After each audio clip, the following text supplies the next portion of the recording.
माँ आखिर कब तक हम ऐसी गरीबी में जीते रहेंगे? आप शहर में भैया को फोन करके सारी बात क्यों नहीं बता देती?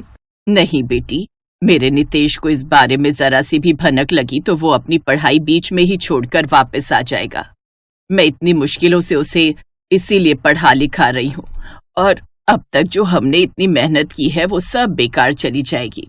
माँ, घर में आटा दाल सब खत्म हो गया, अब खाने में क्या बनाऊं? ये ले बेटी, मेरे पास ये 40 रुपए ही बचे हैं। ऐसा कर 20 की दाल और 20 का आटा ले आ। अब वो दोनों माँ बेटी जैसे तैसे अपने दिन काट रही थी। आशा गांव के एक अमीर आदमी के घर नौकरानी का काम करती थी। उधर शहर में पढ़ाई कर रहा नितेश इन सब बातों से अनजान होता है। उसे शहर में रहने वाली एक अमीर लड़की मलाइका से प्यार हो जाता है। मलाइका भी उसे प्यार करने लगी थी। दोनों कॉलेज खत्म होने के बाद घंटों एक दूसरे के साथ समय बिताते।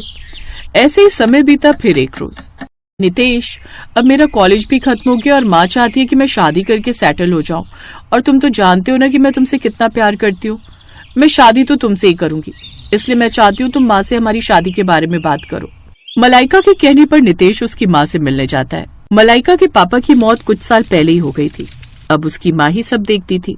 मैं जानती हूँ बेटा, तुम मेरी बेटी को खुश रखोगे, और जब से इसके पापा गए हैं तब से लेकर आज तक मैंने इसकी हर ख्वाहिश पूरी की है। फिर ये तो इसकी जिंदगी का सबसे बड़ा फैसला है, भला मैं इसके लिए कैसे मना कर सकती हूँ। बस अब इसका जो कलेक्टर बनने का सपना है वो पूरा हो जाए, क्योंकि मैं जानती हूँ मेरी बेटी दिन रात इसके लिए मेहनत कर रही है। लेकिन मुझे पूरा यकीन है कि वो बहुत जल्द अपना ये सपना पूरा भी कर लेगी। मैं तुम दोनों की शादी के लिए तैयार हूँ। अब बहुत जल्द रमोला उन दोनों की शादी करवा देती है। बेंगलोर शहर से नितेश का गांव लगभग 1000 किलोमीटर दूर था। नितेश शादी के बाद मलाइका को लेकर अपने गांव आता है, जहां वो देखता है कि उसकी बूढ़ी माँ और बहन अपने बड़े से पक्के घर में ना रहकर पास ही एक कच्चे मकान में रहते हैं। ये सब देखकर वो हैरान रह जाता है। माँ, ये सब क्या है? आप अपना पक्का घर छोड़कर यहाँ इस कच्चे मकान में, और ये क्या, सिर्फ एक खाट और दरी और ये मिट्टी का चूल्हा? आखिर क्या है ये सब? इस घर में तो कुछ भी नहीं है।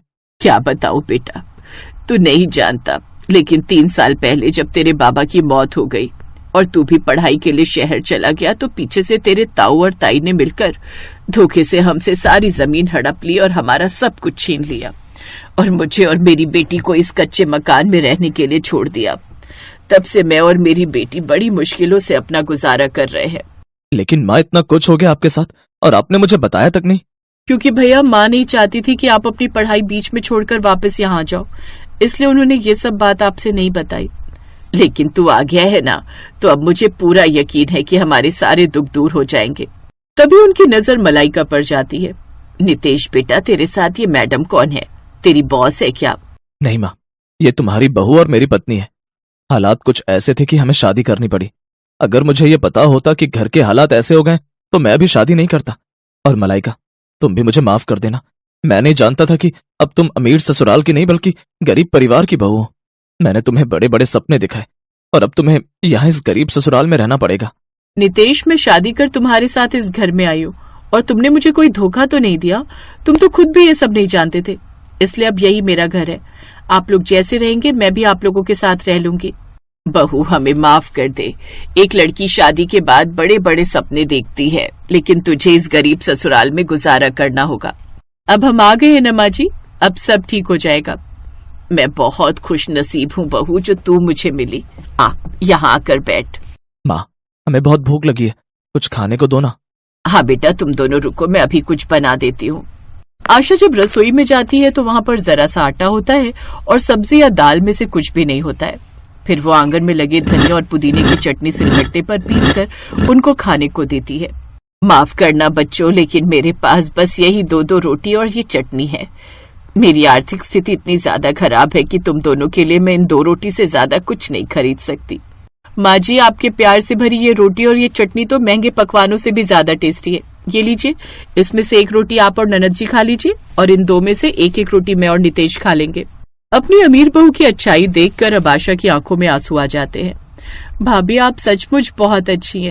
खाना खाने के बाद सुमन और आशा खुद जमीन पर दरी बिछाकर सो जाती हैं और अपने बेटे बहू को दूसरे कमरे में खाट पर सुला देती हैं। अगली सुबह आशा जल्दी उठकर कहीं बाहर चली जाती है और ननद घर की साफ सफाई में लग जाती है। मलाइका अपने पति से, नितेश, मुझे बहुत भूख लगी है और ननद जी बाहर काम पर लगी हैं और माँ जी न जाने सुबह सुबह कहाँ चली गई। खाने के लिए मैं कुछ बना भी लूं, लेकिन मुझे ये चूल्हा जलाना नहीं आता। तुम मेरी मदद करो ना प्लीज। घर के बाहर लकड़ियां रखी हैं, तुम चूल्हा जलाने के लिए लेकर आओ, तब तक मैं खाने का कुछ ढूंढती हूँ। अब नितेश आंगन में रखी लकड़ियां लेकर आता है और मलाइका सभी डब्बे खंगालती है, लेकिन उसे किसी भी डब्बे में कुछ नहीं मिलता। ये क्या नितेश, घर में तो अन्न का दाना तक नहीं है। अब समझा, माँ इसीलिए बाहर गई है ताकि घर में हम सबका पेट भर सके। मैं कितना नालायक बेटा हूँ जो अपनी माँ की मदद करने की जगह घर पर बैठा हूँ। भैया, बाबा के जाने के बाद माँ ने बड़े कष्ट उठाए हैं। वो आपके कॉलेज की फीस भरने के लिए लगातार गांव के सेठ के यहाँ साफ सफाई का काम करती है। मेरी माँ ने मुझे कितनी मुश्किलों से पढ़ाया लिखाया, ये बात सिर्फ वही जानती है। और एक मुझे देख लो, इतनी पढ़ाई लिखाई करने का भी कोई फायदा नहीं, क्योंकि अभी तक मेरी नौकरी नहीं लगी है। वो तीनों आपस में बातें कर ही रहे थे कि तभी वहाँ उनकी ताई आ जाती है। तुम लोगों की ये हालत मुझसे देख ही नहीं जाती। तुम्हारी माँ बेचारी कैसे घर चला रही होगी। पहले अपने बेटे बेटी का बोझ और अब ऊपर से अपनी बहू का भी बोझ उठा रही होगी। वैसे तुम लोगों को भीख में कुछ चाहिए हो तो बता देना, रिश्तेदार ठहरे भीख तो मैं दे ही दूंगी। तभी वहाँ आशा आ जाती है। उसकी कोई जरूरत नहीं है, मेरे बच्चे भीख नहीं मांगेंगे।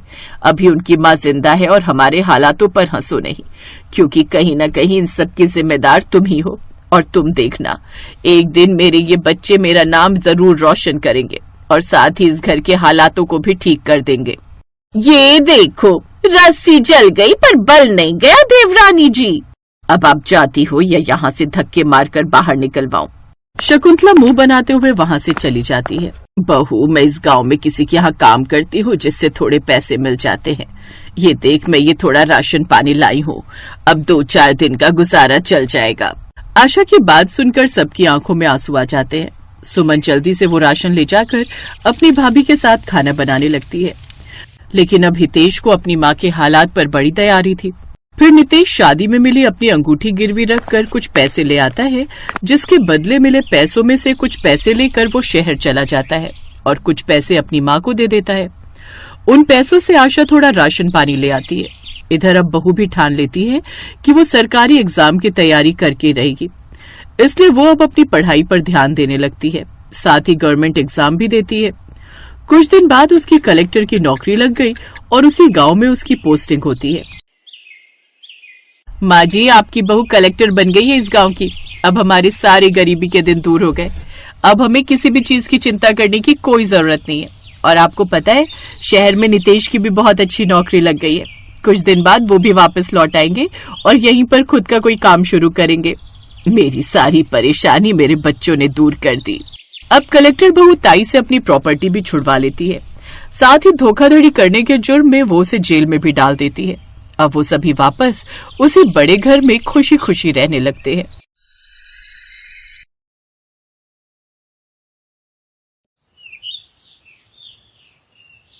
जल्दी कर सोना, वो लोग आते ही होंगे। हाँ माँ, हो ही गया बस। भगवान से दुआ कर कि उन्हें तू पसंद आ जाए। पता है, लड़का पुलिस में है, जीवन भर रानी बनकर रहेगी तू। पसंद कैसे नहीं आऊंगी, मैं इतनी सुंदर जो हूं। अरे, जब माँ बाप का एक ही लड़का हो और वो भी सरकारी नौकरी में, तो उसके लिए ना तेरी जैसी 36 सुंदर लड़कियों के रिश्ते लाइन में लगे रहते हैं, समझी। सोना और उसकी माँ लड़के वालों की आवभगत की तैयारी कर रहे थे, तभी सुनील और उसकी माँ बाहर अपनी गाड़ी से नीचे उतरे। नमस्ते बहन जी। नमस्ते नमस्ते। तो ये घर है आपका? हाँ जी, यही घर है हमारा। आपको कोई दिक्कत तो नहीं हुई ना बेटा जी? दिक्कत? अरे, गलियां इतनी पतली हैं कि गाड़ी भी नहीं आ पा रही थी हमारी। हाँ, वो गलियों की दिक्कत तो है बेटा जी। अच्छा, आप लोग अंदर चलिए ना। हाँ, जल्दी चलो, अभी 2-3 जगह और भी तो जाना है। जी, ये है मेरी बेटी सोना। नमस्ते जी। नमस्ते नमस्ते। क्या कर रही हो आजकल वैसे? जी, कॉलेज खत्म हो गया है, मैं गोल्ड मेडलिस्ट हूँ। अरे वाह, ये तो अच्छी बात है। हाँ हाँ, अच्छा है। देखिए बहन जी, मेरे और मेरे बेटे के पास ज्यादा टाइम नहीं है। आपको तो पता ही होगा, मेरा बेटा पुलिस में हेड कांस्टेबल है। तनख्वाह पूरे 40,000 रुपए है, लेकिन असली पैसा तो ऊपर से आता है। महीने में 1.5 से 2 लाख रुपए आराम से बन जाते हैं। ऊपर से बहन भी इसकी एक ही है, उसकी भी 2-3 साल में शादी कर देंगे, फिर तो आपकी बेटी का ही राज होगा हमारे घर पर। बाकी मेन रोड पर 3-4 दुकानें हैं, 2 मकान हैं और गांव में भी खूब सारी खेती है। आहा, भाग ही खुल जाएंगे मेरी सोना के तो बहन जी। वही तो कह रही हूँ। तो अब आप भी बता ही दीजिए, आप क्या देंगे दहेज में? जी, मेरी हालत तो आप देख ही रही हैं बहन जी, ज्यादा तो नहीं दे पाऊंगी, पर फिर भी आप बताइए कि क्या मांग है आपकी। बात साफ है, एक से बढ़कर एक रिश्ते आ रहे हैं मेरे सुनील के लिए, और जब से पुलिस में लगा है तब से तो हम थक गए हैं मना करते करते। अरे लोग तो 50-50 लाख की शादी करने को तैयार हैं, पर आपकी लड़की पढ़ी लिखी है तो आप बस 30 लाख में ही कर देना सब मिलाकर। 30 लाख पर ये तो बहुत ही ज्यादा है बहन जी।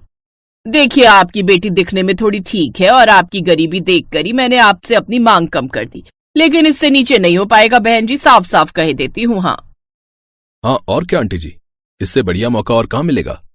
अरे पर बेटा जी, मेरे पास इतने पैसे नहीं हैं। तो खेत मकान बेचिए, आप यही चाहती है ना? आप चाहती है ना कि आपकी बेटी राज करे?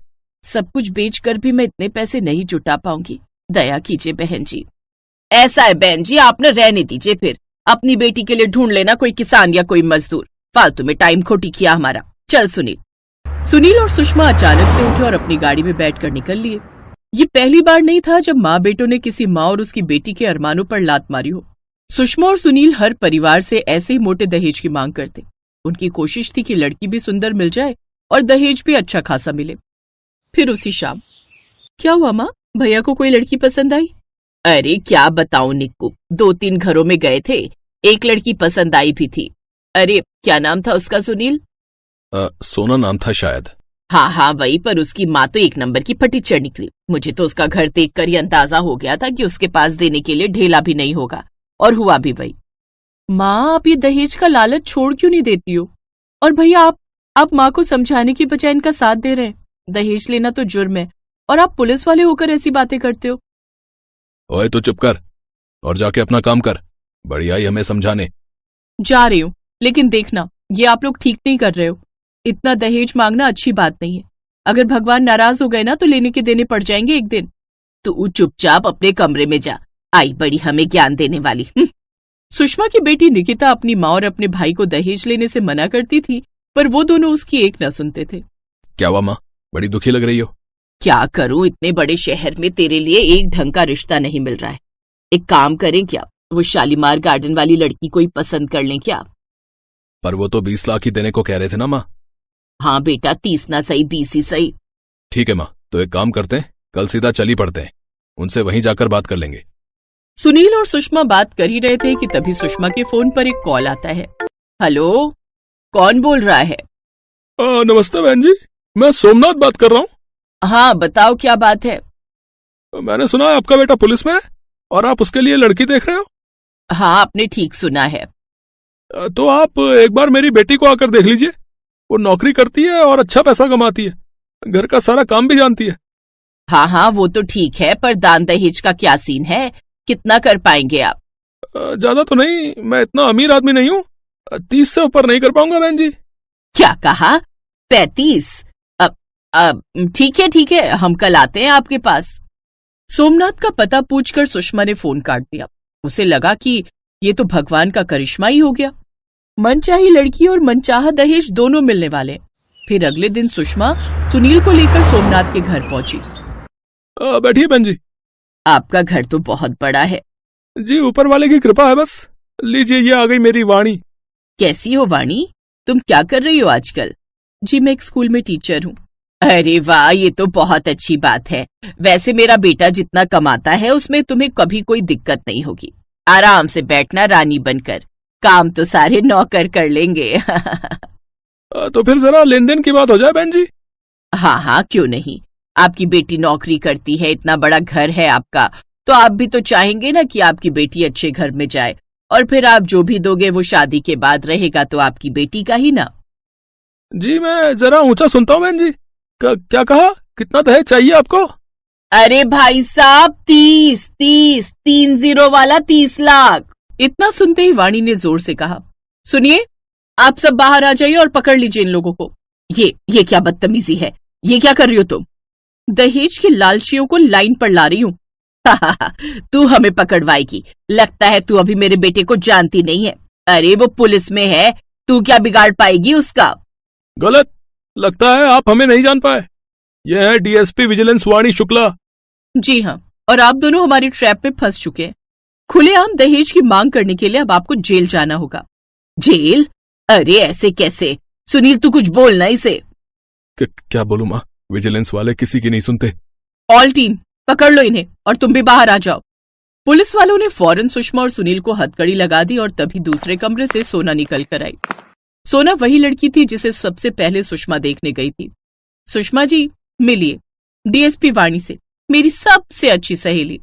अरे सोना तुम हमें माफ कर दो बेटी, हमसे बड़ी भूल हो गई। नहीं नहीं, ऐसे कैसे?